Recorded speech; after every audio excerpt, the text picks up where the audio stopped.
As he seeks to smash and grab $230 million, Donald Trump's reckless campaign to wreck the rule of law with his prosecutions is today wobbling a bit like a Jenga tower that got a little too tall. Today, in two jurisdictions in the Eastern District of Virginia and in New Jersey, Trump's handpicked prosecutors, both with zero experience as prosecutors, but totally down with going after Trump's critics, regardless of the facts in the cases, are both facing challenges to their appointments, to the legality of them. Politico is reporting that judges appeared skeptical of Alina Habba's appointment to be the acting U.S. attorney in New Jersey. And whatever happens in Alina Habba's case could have an impact on a challenge to the appointment of Lindsay Halligan over in the Eastern District of Virginia. Former director of the FBI, Jim Comey, has filed a motion claiming that Halligan's appointment was unlawful since U.S. attorneys are only allowed to serve without Senate confirmation for 120 days, and the previous U.S. attorney in the job had already served a full 120-day stint. That would be Eric Siebert, who we have covered here. He was fired for refusing to bring the cases against Jim Comey and New York Attorney General Tish James because there wasn't enough evidence. If the court rules in Comey's favor and finds that Halligan was improperly appointed, Comey's case could be tossed out, as could the case against Tish James. These, of course, are two pillars of Trump's retribution campaign that would collapse because the Trump administration hastily put inexperienced loyalists in the positions of U.S. attorneys without any regard for the law. But the cases against Comey and James might be in danger even before any court rules on Halligan's appointment. A reporter named Anna Bower from the news outlet Lawfare is reporting that Halligan started a bizarre 33-hour text exchange with her on Signal. Bower writes this, quote, "She initiated a conversation with me, a reporter she barely knew, to discuss an ongoing prosecution that she is personally handling. She mostly criticized my reporting, or more precisely, my summary of someone else's reporting, but several of her messages contained language that touched on grand jury matters, even as she insisted that she could not reveal such information, which is protected from disclosure by prosecutors under federal law. Not once during their conversation did Lindsay Halligan say that their conversation was off the record." Here's what happened when Bower, the journalist, reached out for comment from the Justice Department. Quote, "Halligan texted me, quote, 'By the way, everything I ever sent you is off the record. You're not a journalist, so it's weird saying that, but just letting you know.' I responded, 'I'm sorry, but that is not how this works. You don't get to say that in retrospect.' Halligan was unpersuaded. 'Yeah, I do, off record. I am really sorry. I would have been happy to speak with you on an off-the-record basis had you asked,' I said, 'but you didn't ask. And I still haven't agreed to speak with you on that basis. Do you have any further comment for the story?' To my surprise, Halligan kept going. Quote, 'It's obvious the whole combo's off record. There's disappearing messages, and it's on Signal. What's your story? You never told me about a story.' I didn't respond. It was time to publish my story. I'll text it to her." We're back with Andrew and Mike. I don't know whether to deal with the legal issues or the stupidity first, but the stupidity is just unbelievable here. Now, you could, I guess, legitimately not understand that texting a journalist, not about her own reporting, but about her summaries about someone else's reporting, is something that if you don't want to see in print, you should ask the conditions. But to be sharing grand jury information, to me, seems like something that even in this bizarre Earth 2 world could get Lindsay Halligan called into the principal's office, Andrew? So to be fair, she does say in her text, I can't go further because I can't go into grand jury information. But on the other hand, she does confirm information by saying essentially, yes, that happened in the grand jury, but I can't go further. So just because the New York Times is reporting something, which is, Anna Bower was summarizing that, it hasn't been confirmed by the government one way or the other. So the government is not supposed to be saying that there, that did or did not happen in the grand jury.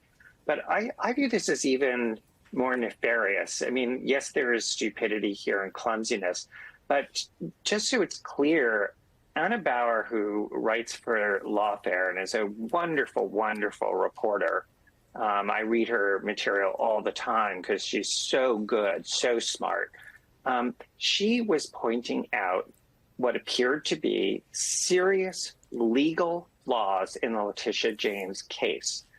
And what was happening was she got a call from Lindsay Halligan saying, basically, you need to change all of that. You've got it wrong. And Anna Bower correctly said, well, tell me what I got wrong. I don't want to report something wrong. What's wrong with it?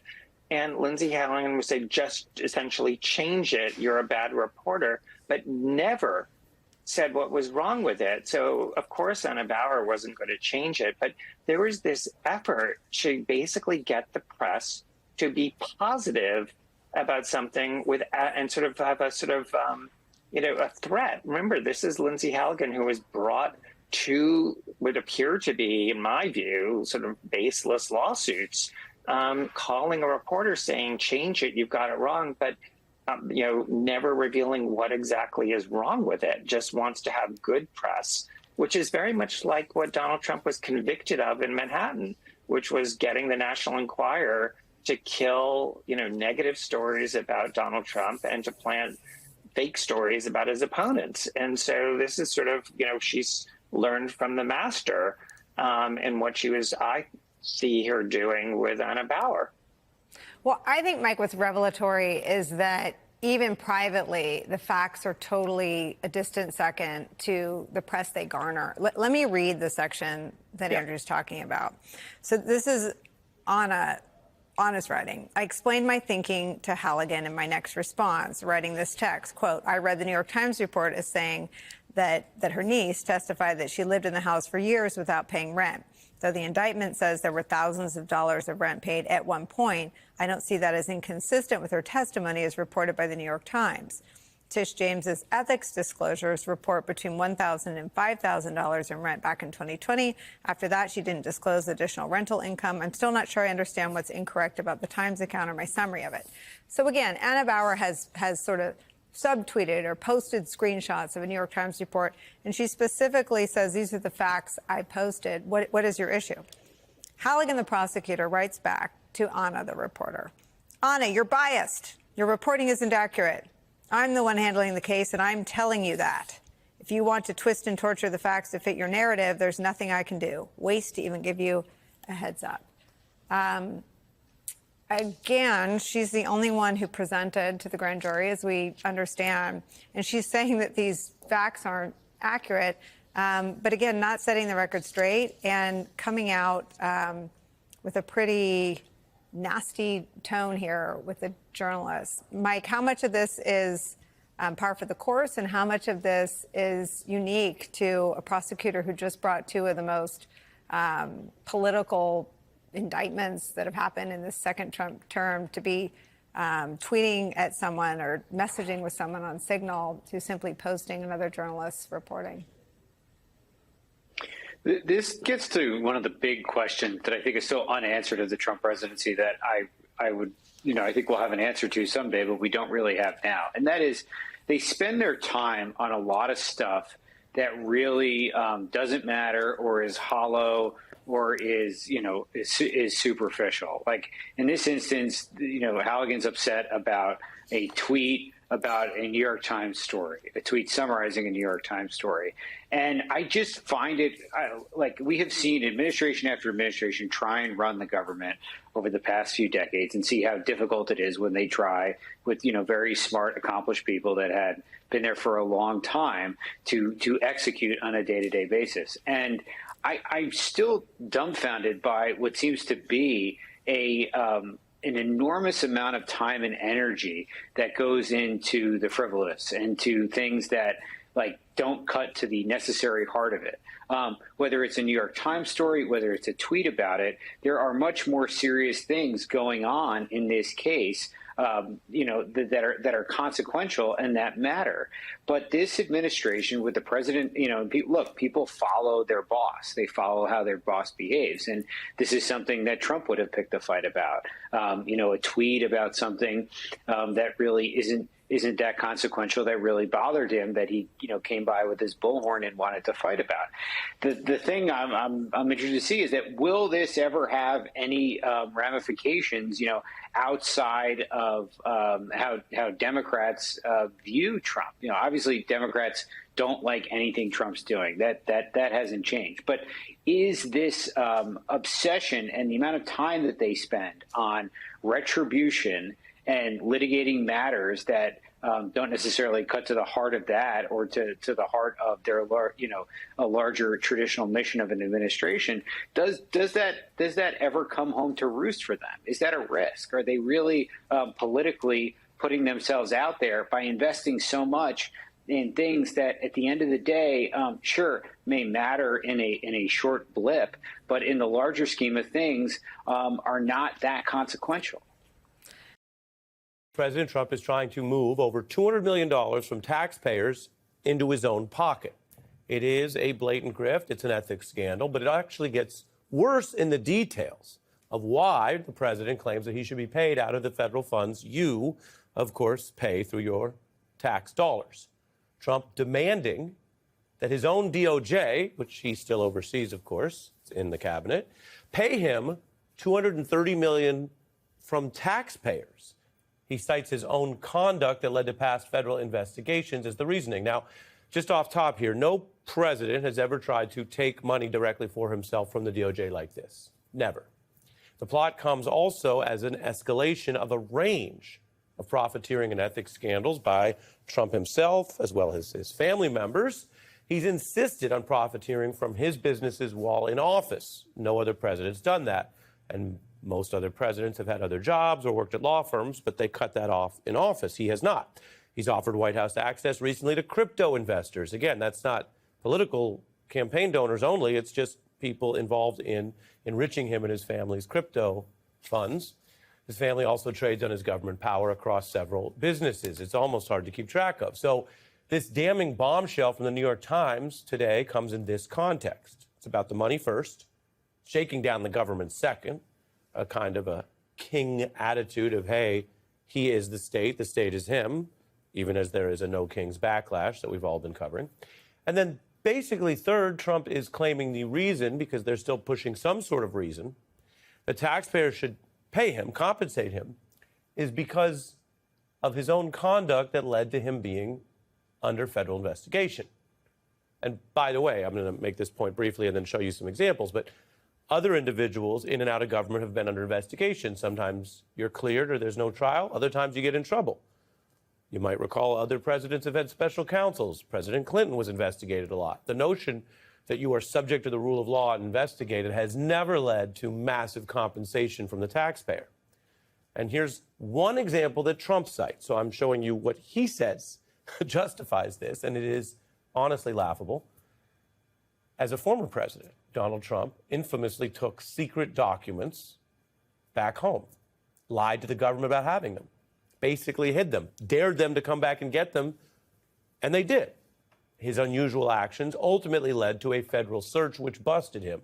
Remember, he was in the wrong. They found the missing documents. I've got some on the screen to remind you. They were at his Mar-a-Lago property, not exactly a obscure hiding place if you are a former president and people know where you live, but that's where he hid them until the government said, we're taking them back. He was at the time a citizen, a former president. He was in the wrong.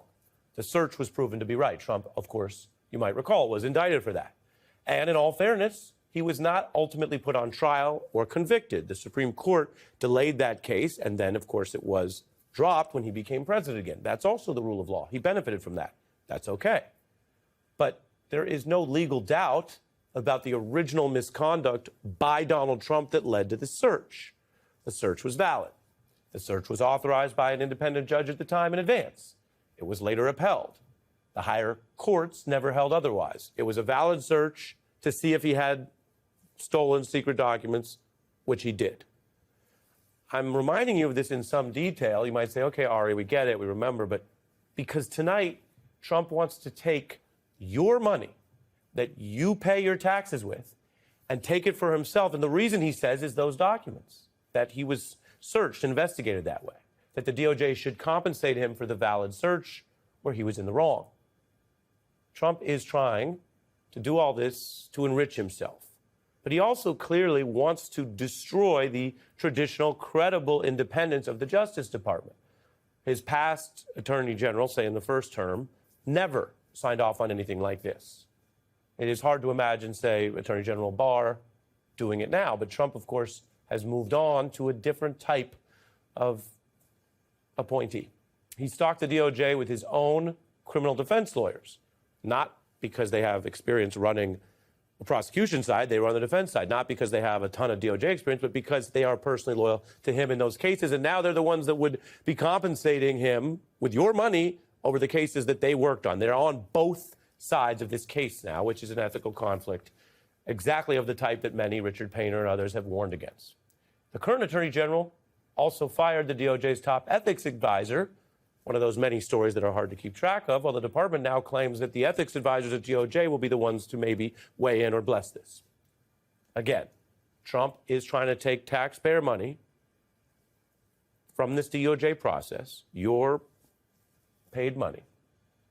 And he's also made a statement about this that if it's understood to be referencing this situation, and this is a misleading statement at best, where he claims that he already has a lawsuit on this and that he's suing himself. I have a lawsuit that was doing very well, and when I became president, I said, I'm sort of suing myself. I don't know, how do you settle the lawsuit? I'll say, give me X dollars, right? And I don't know what to do with the lawsuit. It's a great lawsuit, and now I won. It sort of looks bad. I'm suing myself, right? So I don't know, but that was a lawsuit that was very strong. It went on like that. In Trumpian fashion, he is both demanding something that no president has ever tried.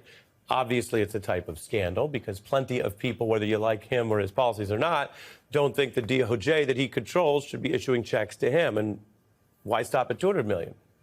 Why not billions? Why not tens of billions? This happens in other countries. Rachel Maddow, among others, have warned that when countries lose their controls, their checks and balances, one of the first types of abuse is the corruption, kleptocracy, and self-enrichment that officials can benefit from because there's no one there to stop them. Now, it's not clear which DOJ officials would ultimately back this scandal, this quite corrupt request. The Times has reported on the plot, on the process. But if you are a DOJ lawyer, this type of thing could land you under investigation in any future DOJ that would follow or enforce government ethics rules. Trump is also demanding to be paid for basically two sets of probes, the search I mentioned and the 2016 Russia probe. But remember, the idea that DOJ would be ordered to pay Trump for mishandling secret material that led to a search is a kind of a Trump MAGA autocratic era equivalent of Gotham's finest paying the Joker for investigating him. And remember, the Trump Bondi DOJ is also using the same type of classified probe against one of their apparent critics, John Bolton. Trump has attacked him for criticizing him. And so they're not talking about compensating Bolton for the exact same type of secret document search.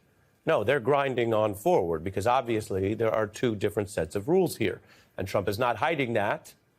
Like other people who've tried to break the rule of law, he celebrates it. He wants to make it very clear that he should be able to get away with anything and get paid for it, while several other officials are facing official actions from indictments to subpoenas that are, including Bolton there, being targeted by DOJ. Their lawyers, several of them, allege that this is selective prosecution, that it ultimately could be tossed that way.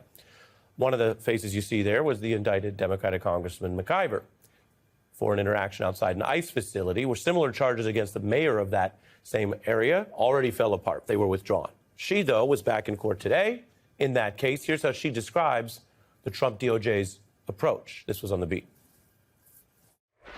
Anyone who is a critic of this administration and this president who holds this administration accountable, they are targets. They become on Trump's hit list, and then you have them intimidating you, bullying you, charging you, bringing up trumped-up charges. I mean, this is real life. This is happening. To be a critic isn't a crime.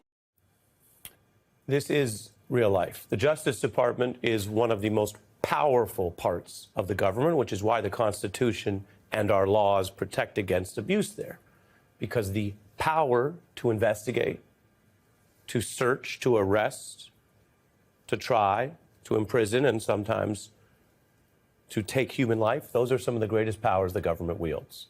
And now it is the DOJ, this Justice Department, that is in the core, the fulcrum of Donald Trump's efforts to break the protections on that, to turn it into a weapon, to use it as a kind of, well, as John Bolton said, a kind of Stalinist police state against his critics. And now tonight, apparently, it is also the next chapter of Donald Trump's efforts to grift, to turn the DOJ, in addition, on the side, into his personal ATM with your taxpayer dollars. I want to bring in, as promised, House Minority Leader Hakeem Jeffries. Good evening. Your response first to that DOJ story. Well, the Trump Department of Injustice at this point in time is completely and totally out of control. The Department of Injustice has been weaponized to target Trump critics and adversaries and perceived enemies in ways that undermine the notion of this country as one anchored in the rule of law. And now, of course, as you've pointed out, Donald Trump is trying to use the Department of Injustice as part of his ongoing pay-to-play scheme, the largest that we've seen in the history of the country. And he's doing it without any shame. And it remains to be seen whether anyone within the administration is willing to actually stand up to him at this point in time, which is why we need a Congress to actually conduct itself like a separate and co-equal branch of government, as opposed to what we've seen under House Republicans, which is just a reckless rubber stamp for Donald Trump's extreme agenda. Would this be a valid use of taxpayer funds, and can Congress do anything about it? Well, it's a completely and totally invalid use of taxpayer funds. The irony of it all is that the government is shut down right now. It remains shuttered because Donald Trump and Republicans are unwilling to find the resources necessary to extend the Affordable Care Act tax credits and prevent tens of millions of people from experiencing dramatically increased premiums, copays, and deductibles. But he has all the time in the world to engage in another grift to enrich himself for a legitimate investigation that occurred under the prior administration. It is definitively illegal. Congress has the power of the purse, and you can't simply transfer $230 million of taxpayer funds because Donald Trump has directed his sycophants within his administration to do just that.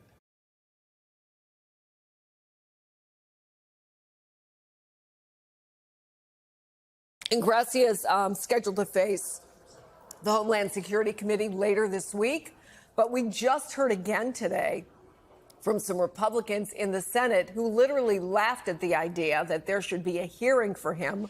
What are you hearing? Yeah, Chris, things are not looking good right now for Paul Ingrassia's nomination to lead the Office of Special Counsel. As you mentioned, political reporting on those text messages yesterday, and they are reverberating here up on Capitol Hill. He's supposed to sit for his confirmation hearing on Thursday before the Senate Homeland Security Committee, but there are some real questions of whether we'll even get to that point. Case in point for that, I spoke to one Senate Republican who sits on that committee earlier today, Senator Rick Scott of Florida. He told me he will not be voting for Ingrassia's nomination. And our colleague up here on Capitol Hill spoke to John Thune, who laughed off the idea that Ingrassia would show up for his confirmation hearing on Thursday, saying it's probably not the best decision. Take a listen. Do you think Paul Ingrassia is unfit to be Office of I'm not Special voting for Counsel? him. You won't vote for him? No. Can you sort of talk through your decision on that? Look at his. Look at some of the things he's said in the past, and I'm not voting for him.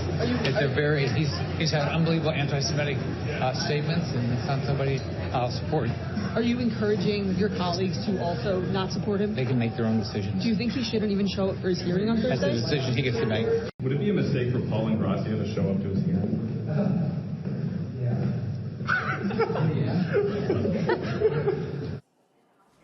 Now, Chris, Rick Scott may just be one Republican on that panel, but it's significant because if all Democrats vote against Ingracia's nomination, which we expect to happen, Rick Scott voting with those Democrats in opposition could be enough to tank this effort.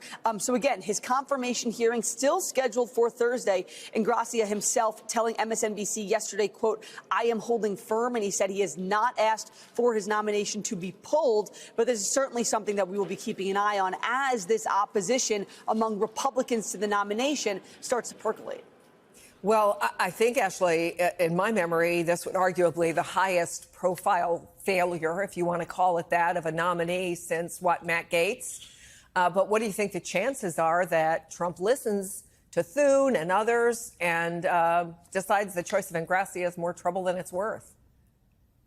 Well, Matt Gaetz is the absolute perfect analogy. And even there, in the Wayback Machine, I don't believe you had so many Republicans sort of publicly saying, no way. That message was communicated to Trump with Matt Gaetz privately, but you didn't have, say, as Michael just outlined so well, a Republican member of the panel saying that he would not vote for him, the Republican leader in the Senate saying that he shouldn't bother showing up for his hearing. So you are getting here what we rarely see, which is real-time public pushback from Republicans against their own president over one of his choices. And that is a way in which it is different, and the White House might potentially respond differently. This is a president and team who don't like to lose, as they view it, scalps to the media.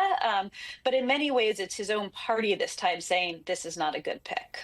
Yeah, the media is just reporting what happened and what is seen. But David, what do we know about Trump's relationship with Ingracia that, first of all, would inform why he was picked and why, so far, he's been standing by him?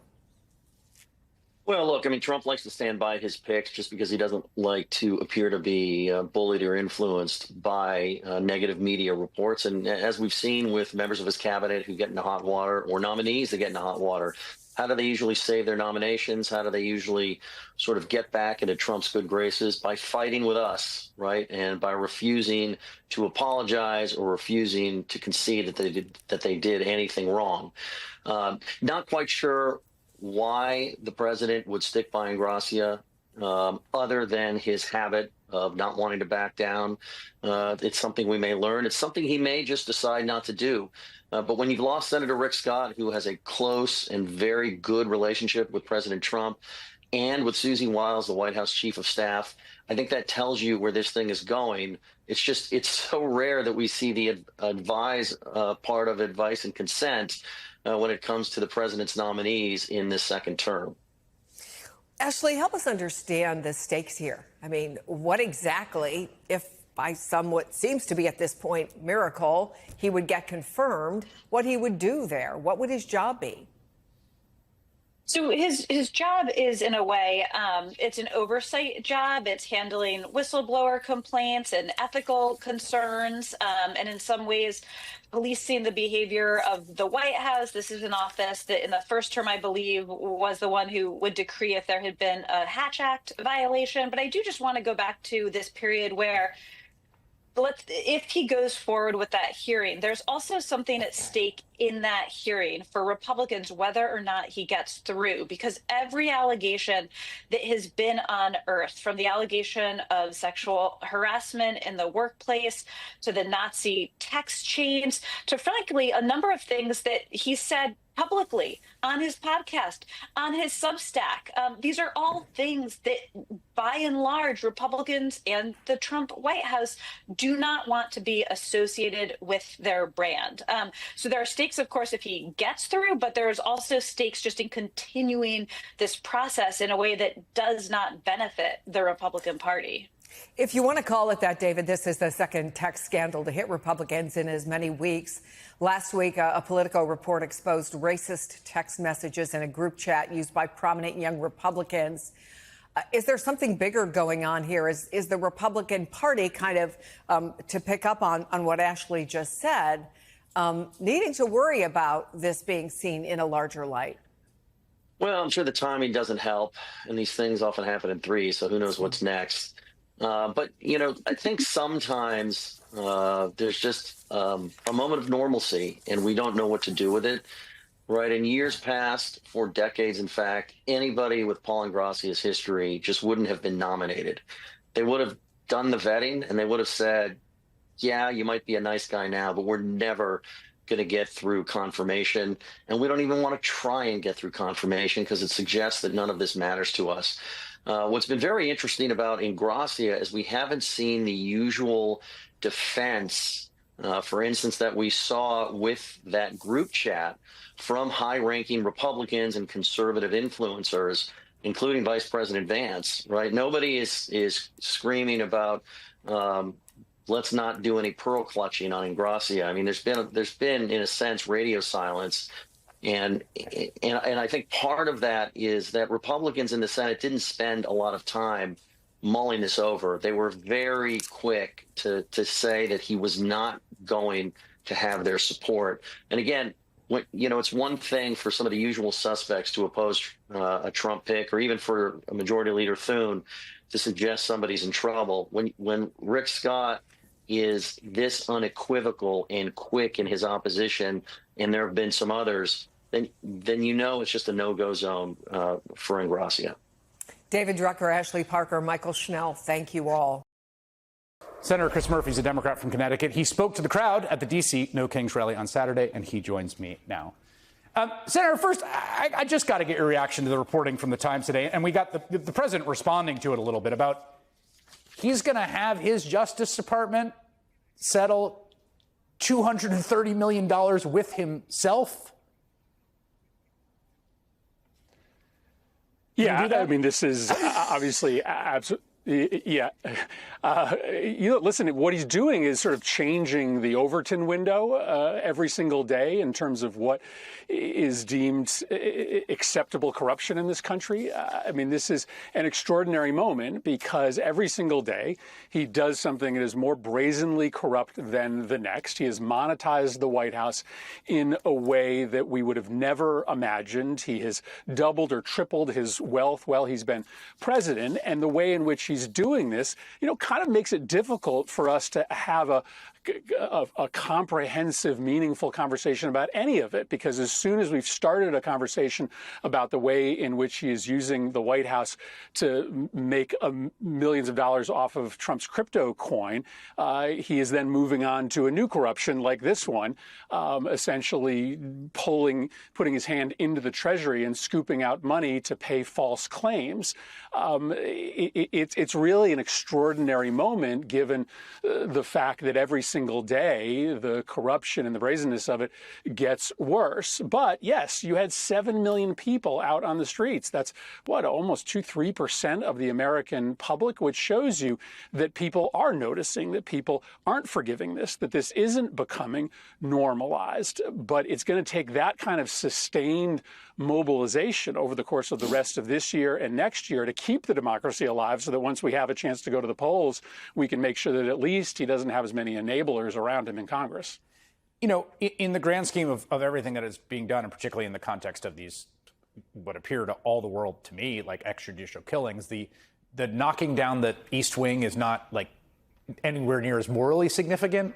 But I wonder if you had the same. I've just had encountered for myself and other people. There was really something visceral about those images that landed. I wonder if you or other colleagues or other people you're talking to have had that same reaction. No, listen, there's a lot of history that has taken place in the East Wing, and it was just destroyed without any conversation in the American public, without any consent of Congress. It was absolutely illegal. And yeah, that visual is powerful because you are essentially watching the destruction of the rule of law happen as those walls come down. It is just a symbol about how cavalier he is about every single day acting in new and illegal ways. That's the story with the killings in the Caribbean as well. The president just doesn't believe that any law applies to him, that he can destroy federal property, that he can steal from American citizens, that he can kill with impunity, that he can throw anyone in jail. we are not living in a functional democracy any longer. It's not too late to save it, but it is just important to acknowledge that we aren't on the precipice of losing our democracy. We are losing it every single day. We are not a functional nation with a rule of law any longer, and those toppled walls in the East Wing are a pretty stark reminder of that. You know, so we're talking to you, and I don't know what day it is, 18 maybe of the government shutdown. I think somewhere around there. I've admittedly lost track. And, you know, one of the weird juxtapositions is all of these things are happening against the backdrop of the shutdown, right? And the shutdown is, at one level, you know, partially normal politics. I've covered many shutdowns in my life. The president and Congress, you know, and they can't reach an agreement about appropriations. But it's also happening during this extraordinary time. And I wonder, like, you know, there's talk about maybe the beginnings of negotiations happening. And Ron Johnson's going to do a bill to pay federal employees. And I think you have some bill that Democrats are going to propose. Is there any progress on the shutdown in terms of negotiation? And is it, like, can you have any progress if he just continues to say he can spend any money he wants and doesn't have to spend money that's appropriated and he gets to do whatever he wants to do? Well, you've covered a lot of these shutdowns. I've been through more than I wish to remember, but this one does feel fundamentally different in that there is no negotiation happening, primarily because the House Republicans are boycotting Washington. I mean, I've never, ever seen anything like this. Yeah, it's wild. The government is shut down, and you have the House Republicans in the Witness Protection Program, and you have the Senate Republicans refusing to even sit down at the table to negotiate. You need Democratic votes to pass a budget. Everybody's known that. That's been the rule in the Senate for years, and so it requires a negotiation. But Republicans aren't even talking. Why? Because they are living in the shadow of Donald Trump, who believes that he's a king, who believes that he doesn't have to obey any law or work with anybody in order to run the country.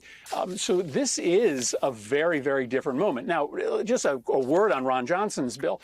Senator Johnson's bill says that government workers can be paid if Donald Trump chooses for them to be paid. Right. It doesn't pay all government workers. It just gives Donald Trump the power to pay whoever he wants and to not pay whoever he wants. Donald Trump would love that power. He would love the power to be able to say, if you're nice to me, you get paid. If you're not nice to me, you don't get paid. That, frankly, is maybe the most kingly-like power that Congress could ever grant him. So my hope and belief is that Democrats will not vote for that this week, because that would essentially be handing him despotic powers willingly. Final question for you on precisely these sort of assertions of kingly power and, you know, the Congress power of the purse. We're ponying up $20 billion of Treasury money to the Argentine right-wing leader who he's buddies with to essentially prop up the currency. Scott Bessent is trying to rally another $20 billion in private money, although that might not come through. So who knows, maybe more Treasury money on the hook. It's not really working that well if you look at currency markets. It has nothing to do with American interests, as far as we can tell. It's probably hurting American farmers. And I've even seen a little bit of dissension from the non-usual suspects, including Republican senators, about what exactly is going on here. Yeah, so why is he doing this? I think it's likely that a bunch of his billionaire friends, including probably somebody close to Scott Bessent, are going to make a lot of money off of this bailout. So that might be the simplest explanation. Yeah. Basically, everything Trump does is for his billionaire friends. But second, I think he's sort of not satisfied with being just king of the United States. He wants to be king of the world. And so, you know, what he's doing here is sort of dangling this money in front of Argentina and saying, you can get it, but only if you elect my friend. And if you elect anybody else, this money is not there for you.